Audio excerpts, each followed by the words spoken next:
There it is, 7 o'clock. So today I'm going to talk about successful failure. This is my favorite lecture. This is a lecture that I came to this lecture from teaching leadership. I started off teaching leadership, and as I taught leadership, I taught those sort of things that I've spoken about, which is that leadership is skills that I can teach you, but characteristics that you have to develop yourself. I mean, one of the things about your characteristics, nobody can actually sit down with you in a classroom and say, now this is how you are going to develop courage. This is how you're going to develop integrity. You know, that's not something that you learn in a classroom. It's what you actually do in your lives. And so it was a bit of a problem for me because I could get through all the skills because those are fairly simple. I've, for instance, talked to you about how to run meetings. Come on in, don't worry. I've talked to you about how to run meetings. Well, you know, that's a very simple process, in fact. And I can go through those, and when we finish the class, you will be equipped to be able to manage some of the elements of leadership. And then it came back to the characteristics. Now, one of the things I want to tell you, and this is very important to understand, is you are all going to fail. That's one thing I can promise you. I can't guarantee that you'll succeed, but I can pretty much guarantee that at some stage in your lives, you will fail. And I want you to fail successfully. Now that might sound like, you know, I'm being very negative and I want you to fail because I want to see you in this situation where you're unable to cope. It's not true at all. Failure is one of those parts of human life that all humans go through. And the problem about most people is that they take the view of failure, and in fact their cultures, and I'm afraid Russian culture is somewhat in this category, where failure is seen as a sort of dead end. That somehow there are the winners and the losers. The people who are successful, the people who fail. But it isn't like that. What you have to understand is that life will give you lots of different opportunities, and if you haven't got the courage to be prepared to fail, you won't have the courage to be successful. So you have to take risk. Now remember, when we were talking about risk, what I said to you was, listen, if you take no risk, the one thing I can guarantee you is you'll have no return. No risk, no return.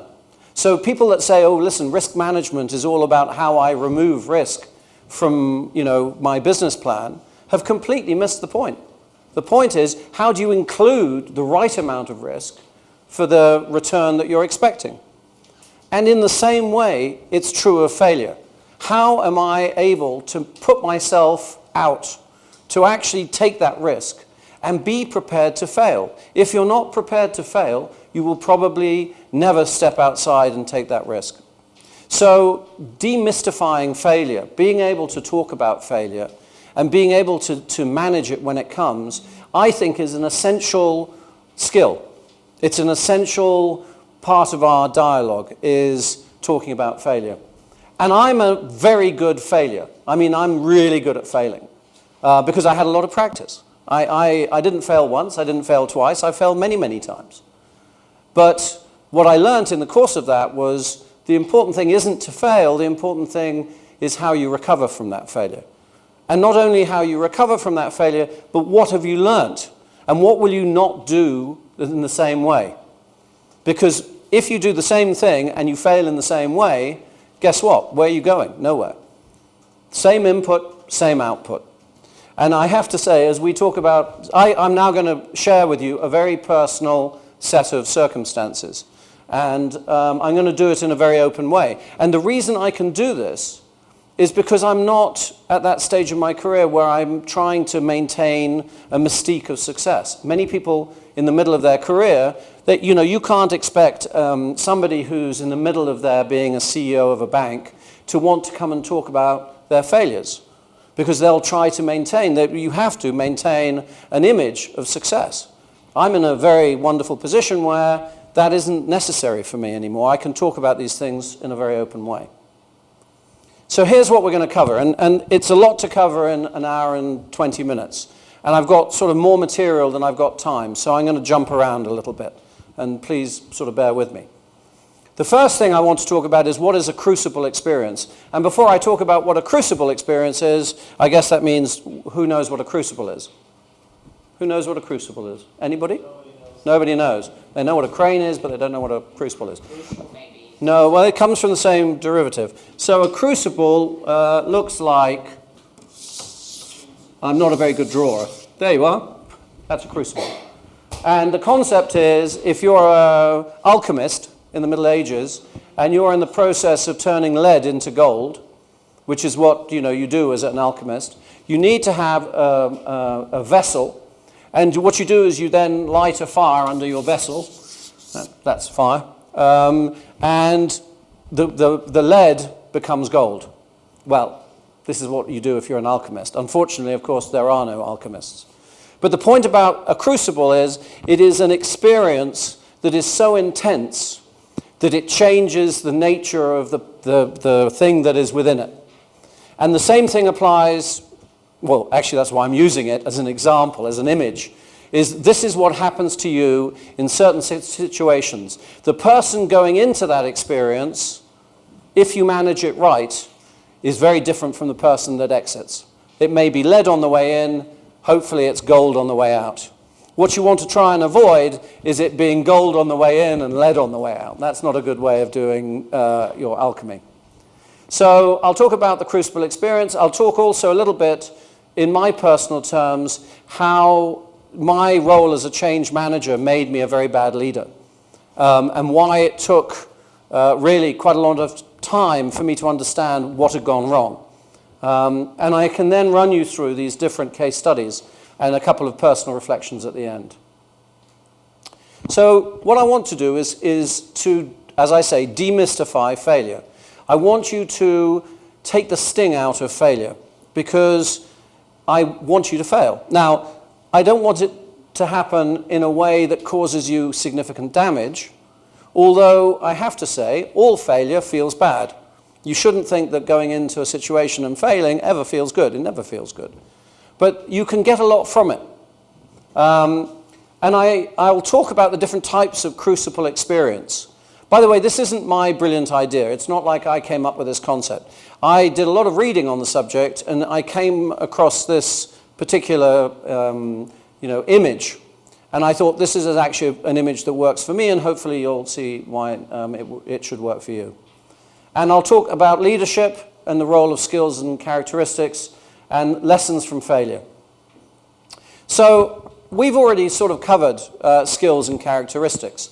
We've already talked about how on the left-hand side, the communication, how to judge existing management, coaching, time management, marketing capabilities. These are all things that we can sit in a classroom and I can teach you. But these characteristics of leadership, these are what makes the difference. You see, you can be an extremely capable manager. And by the way, I was an extremely capable manager. And you can have all these skills on the left-hand side, but it takes time to develop these other things. Now, as I've also indicated to you, if you don't start with integrity, you're not going anywhere. So let's be very clear. That isn't a characteristic that's optional. All these other ones, you can have a bit of it. You don't have to have, in a score out of 10, you don't have to be 10 on all of these characteristics. You don't need 10 on commitment, 10 on judgment, 10 on patience, 10 on perseverance, 10 on equality, 10 on courage, and 10 on ability to create trust. You can have, it's like going to a buffet. You can have a bit of this and a bit of that, and the overall will create the type of leader that you are. But the one essential, like your plate, as you go down the cafeteria of life and choose your various bits and pieces, is integrity. That's the one that you have to have 10 out of 10 on. It's the one that's binary. You either have it, you don't have it. You can be slightly courageous, you can have somewhat of a commitment, you can sort of create trust, and that's fine. You don't have to have all of those all at once. But if you don't have integrity, everything else is wasted. So these characteristics, and this is where we'll talk about how you will acquire them, because they come from experience. They don't come pre-packaged. And your life isn't laid out for you in a way where you say, well, I'm going to join this company, and in the first year I'm going to learn courage, and then I'm going to learn a little judgment, and then I'm going to learn a little, ability to create trust. No. Each day that you're... Actually, by the way, let me just make a point here. I'm talking to you about business, but I'm also talking to you about your personal lives. There's no difference here, in a way, between what I have to tell you will help you in business and what I have to tell you that will help you in your personal life. Not everybody wants to be a leader. It isn't a question of everybody has to be a leader, because actually some people aren't comfortable with that role. But I think everybody wants to grow as individuals. Everybody wants to, hopefully, everybody wants to have a life of meaning. One of the worst things, which is why I've said to you in the past, please don't work for money. Money is something that will come if you're good at what you do, if you love what you do. But much more important will be, what is your life?